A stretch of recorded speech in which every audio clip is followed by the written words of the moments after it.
రూప చనిపోయిందని చెప్పి సూర్యప్రతాప్, రాజు, బంటి వీళ్ళందరూ కలిసి సంతాప సభ ఏర్పాటు చేస్తారు.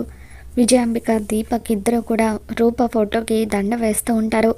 అందరూ కూడా బాధపడుతూ ఉండగా ఇంతలో అక్కడికి అచ్చం రూపలాగా ఉన్న అమ్మాయి వస్తుంది.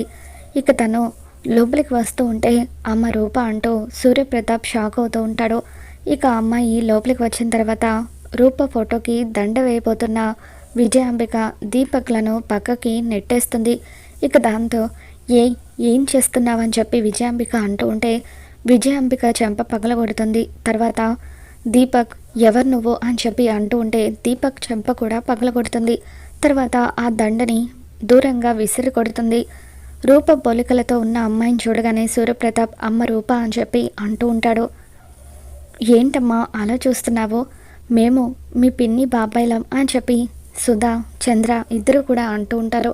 ఇక అప్పుడు ఆ అమ్మాయి సూర్యప్రతాప్ వాళ్ళతో మీరందరూ అనుకుంటున్నట్టుగా నేను రూపని కాదు అని చెప్పి అంటూ ఉంటుంది. మరి ఇంతకీ ఆ అమ్మాయి ఎవరు?